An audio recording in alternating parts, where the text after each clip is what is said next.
Morning peeps, good morning everyone, how we all doing? Hopefully you guys are all doing well. Don't forget, if you're new to the channel, like, share, subscribe. Your boy is back, and I've literally just got back as well. I don't know what I'm back for, and what I mean by that is it AJ fight week? Is there a fight card this weekend? What's going on with Dillian Whyte? Does anyone have answers to these questions? If you've tuned in to this video hoping for some inside scoop or some inside information or knowledge, I'm sorry, I can't help you. I don't know what's going on. I'm filming this right now at 8:30 in the morning. Surely Matchroom or Eddie Hearn or someone releases a statement today telling people what's going on, right? I mean, people need to know. There'll be people that have got hotels booked. I know some people that have flown in for this fight, flown in from the States for AJ versus Dillian Whyte. You might think that's crazy, but it's true. So people need to know what's happening. And I feel like right now there seems to be this silence. I don't know if it's a case of they're trying to find a last minute replacement. Is it going to be Hrgovic? There's been some talk about Dempsey McKean. There's been some stupid talk about Derek Chisora. I mean, what is going on? I'm led to believe, the only bit of information I do know is that AJ wants to fight. AJ wants to fight, but I guess there's going to be people behind AJ that are going to be very cautious about the opponent. Bear in mind that, again, there's this talk about AJ versus Wilder either at the end of the year or at the start of next year. But look, let's talk about this Dillian Whyte situation before we talk about anything else. Super disappointed. Honestly, super disappointed. I read Dillian Whyte's statement, and people just ain't going to believe that shit. It's fact. People are not going to believe it because you have previous. Once you have previous in anything, people aren't going to believe it when it happens again. They're just not going to. They're not going to. So, yeah, I don't know what happens with Dillian Whyte now. I mean, he's 35. This was another opportunity, right? Big money opportunity as well. Big money. Big money. I know Dillian Whyte likes to sort of bemoan the fact that he's not been given opportunities and maybe he hasn't had the respect that he feels he warrants, but he's had opportunities to make big money. He's been in big pay-per-views. This was another big pay-per-view, and at the final hurdle, it's fucked. It's fucked, and I just don't know if you come back from this. I don't know what's going on. I don't know if there needs to be a B sample that needs to be tested. I've not really, obviously because I've been covering Nate Diaz, Jake Paul, I just haven't put my mind onto this. And because it's pissed me off a little bit, I've almost felt like I don't want to put my mind onto it. But it just doesn't look good, does it? It doesn't. There are some people that I know for a fact, because I got tons of messages. So many. I woke up, by the way. Bear in mind, I was in Dallas. I think people thought I was ignoring it. Some people actually messaged me and said, is Addy not going to talk about this? I'm like, I woke up like, what the fuck is going on? Because bear in mind, Dallas is like 8 or 9 hours behind or in front or something. So when I woke up, I just like, what? AJ Whyte cancelled. I'm like, What? So I was as shocked as you guys were. Yeah, but there are some people that if they were to fail a drugs test, you are in disbelief, right? You're in disbelief. Like say, for example, what fight we had recently, Spence Crawford, and it came back that Crawford had failed a drugs test. Your jaw would drop, right? When I saw this one, as much as I was angry and disappointed, not just for myself in terms of I would have been hosting that event, right? The face off, the whole lot. I was almost a bit like not surprised. Do you know, like this, like not like overly shocked, like angry, but not like, oh my God, I don't believe it. No way. Because I just like, again, you've got previous. And once you've got previous, people are just not going to believe it. They're just not going to. And again, it's just disappointing. We wait to see what's going to happen with Whyte. Again, I don't know if there needs to be another test or anything, but I'm sure there would have been, as soon as that came back hot, and I don't know when that came back hot, like we don't know exactly when, but as soon as that came back hot, his team would have been all over it, and I'm sure that the B sample would have been tested as well. So, yeah, I think if it's a case of he is guilty, I think that's it for him. I do. Because there will be a ban. Well, then again, this is boxing, but I don't know if anyone gives him that kind of opportunity again. Because this would have cost people millions, whether it be Matchroom or DAZN or fighters and their fight camps. Like, it's completely fucked, isn't it? It really is. It really is. I will say this though. I've seen a few people say things like, "Oh, boxing's a disgrace." It isn't just boxing. It's every fucking sport. I'm lucky enough to cover quite a few sports. Obviously, this is one of my main ones, but I cover a few sports, and fucking every sport is dirty. Every sport's dirty. Like, there's an issue at the moment with a Nigerian hurdler who I adore, called Toby Amerson, who is a missed 3 random drug test. She broke the world record.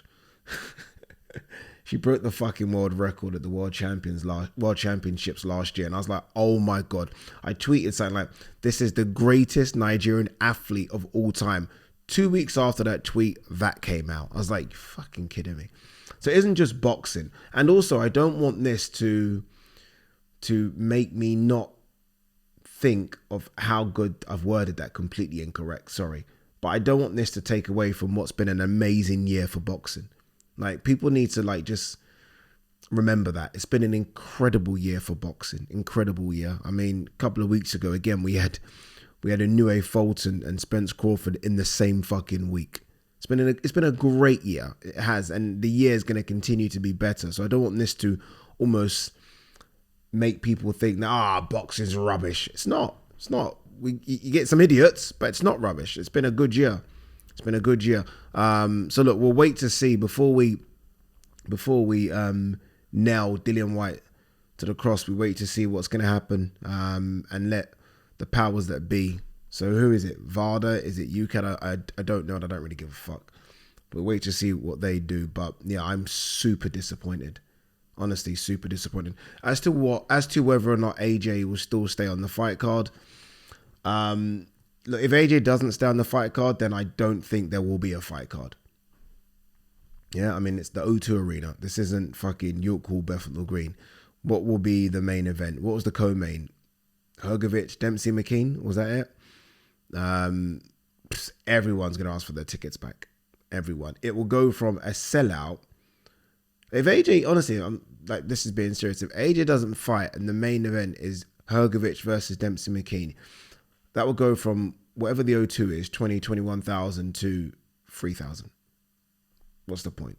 Like, what's the point? I mean, look, I say all this knowing that I will probably be hosting the event, but what's the point?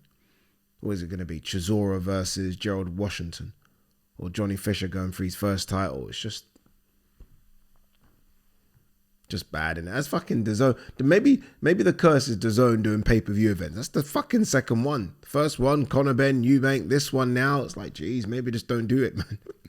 Just don't do it. But I don't know. I feel like AJ clearly wants to fight. You do a 8 to 12 week fight camp. You want to get in there and throw hands. There's no two ways about it. But his team will hold him back in terms of an opponent. Look, the perfect opponent is Hrgovic. He's right there. Hrgovic is there. Hrgovic is a solid top 10 opponent, and it's a bigger risk than Dillian Whyte, but it's right there in front of you. And it's a risk for Hrgovic. And what I mean by that is Hrgovic isn't prepared to face AJ either. I mean, Hrgovic will look at this as a great opportunity, but Hrgovic has been out the ring for nearly a year, and his last fight, he got beat, I think, by Zhili Zhang. And he's mandatory for the IBF, I believe. So, look, he will take it. Don't get me wrong. All I'm saying is it's not just AJ that has to make a decision. It's Hrgovic that has to make a decision as well. But that's the fight card keeper. That's the one. If Hrgovic is the name, although it might not appeal to a lot of the casuals that have bought tickets for AJ Whyte, for hardcore boxing fans, that's solid. And it's better than Dillian Whyte. So that's the only fight for me where the card stays intact. There's been other names being reported. Chisora, get the fuck out of here now. We're moving on very quickly. Otto Vollen has put his name forward. Andy Ruiz would be insanely incredible. Like, if that's the one, that's incredible. Like, take my money. I think and then it still stays as a pay-per-view as well. Does Hrgovic AJ stay as a pay-per-view? You know, debatable. Does AJ Ruiz stay as a pay-per-view? Of course it does. Of course it does. So look, they've got decisions to make. Obviously, there's always this talk about AJ versus Wilder being at the end of the year. And do you now just think, fuck it, let's just wait until the end of the year? We did a fight camp. We did some sparring. We're good.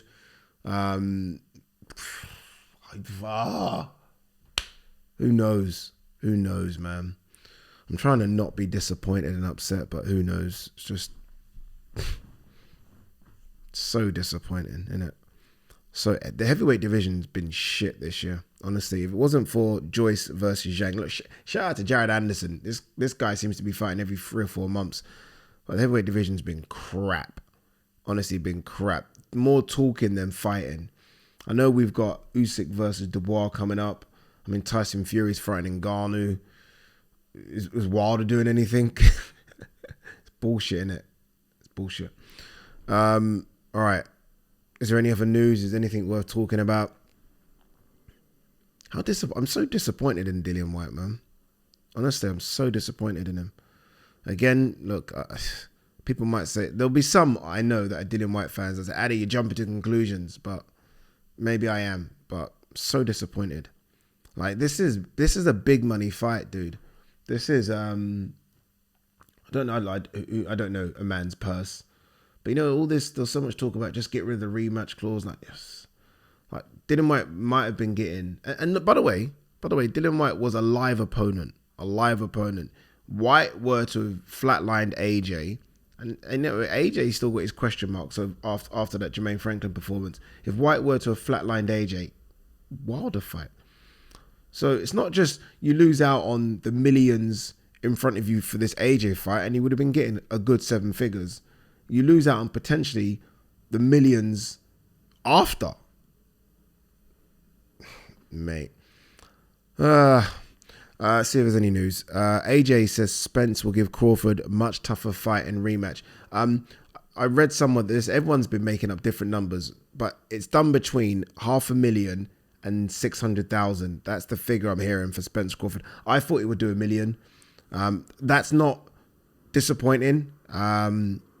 I thought we'd have gone a bit higher. They pushed it as much as they could. I thought the All Access episodes were fantastic. They did the press conferences. So it is what it is. It is what it is. But yeah, that 10 years ago is probably 1 million. With all the illegal streaming nowadays, maybe that number, 600,000, is almost like what 1 million was 10 years ago. Like when a fighter did 1 million, maybe that now is 600,000. Maybe Garcia Tank was just a bit of an outlier, like fucking just one of those ones. But as for Spence giving Crawford a much tougher fight in the rematch, the only way it gives him a tougher fight is if it goes to 154, and even then, I think it's Crawford all the way. That's just my own take on it. Mike Tyson Fury versus Ngannou will not be as one-sided as people think. We'll talk about that in a minute. Obviously, I interviewed Francis Ngannou. What a fucking big man. What a big man. And you know, it's funny because I'm doing this weight cut. He just looked even bigger. I was like, you are intimidating. Like thicker than about the same height as AJ, but thicker. Just a big human being. Terence Crawford, Spence didn't hit as hard as everyone said he did.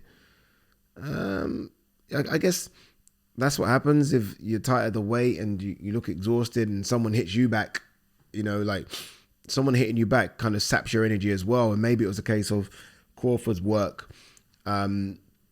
taking all the energy out of Spence's punches. Maybe. I don't know. Oscar De La Hoya, I didn't live up to my potential inside the ring. I could have given a lot more. Jeez. I don't know about that, dude. I mean, you done very well. What was Oscar, a 4 or 5 weight world champion? Oscar's career was incredible.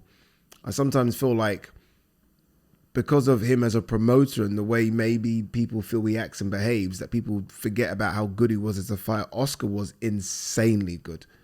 In Oscar's hit list, win or lose, is sensational.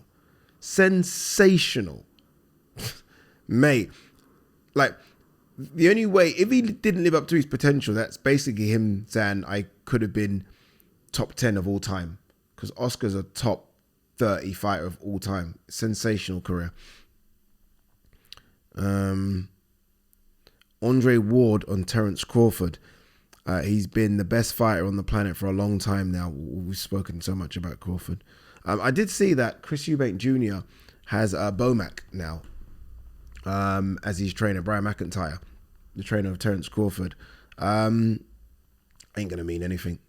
Like, there's nothing Bomac can do in this short space of time to change the way Chris Eubank Jr. fights. There isn't. It's all well and good getting the pound for pound best fighter in the world trainer, but you've got to give that guy time. That guy needs 4 or 5 camps. He's got to like almost eradicate all the mistakes you've done and add different building blocks to you. And I think that just takes too long to do, especially a fighter that's in his 30s like Chris Eubank Jr. is. He just has too many small mistakes. I don't know. Look, sometimes I do wonder with these very, you get these good trainer fighter relationships, and this is not discrediting the trainer, but I just feel like sometimes the magic they can create with one fighter doesn't mean they can do it with everyone. Like, look at Virgil Hunter, Andre Ward. That was just so good. So everyone immediately went to Virgil hoping to get a bit of that magic, and some did, some didn't. But we'll see what Bomac can do with him. I doubt very little. Very little, if I'm honest with you. Anything else? Let's have a quick look. No, it's a lot about this Dillian Whyte AJ stuff. Let me see if I haven't even looked at Michael Benson's Twitter page for ages. Let's quickly see if there's anything on there before we wrap. Again, guys, bear in mind I'm filming this and it's now 9 o'clock. If something happens before this goes up, then fingers crossed it's good news for us boxing fans. The news we really want is that AJ is fighting on the card, but I doubt it very much. No, that's it really. All right, guys, girls, I'm going to do another video talking about my experience in Dallas, which was insane. Honestly, so good. But for now, yeah, fingers crossed that we get a fight card on the weekend. If not, then fuck it, and it's the heavyweight division. We're used to bullshit. Peace.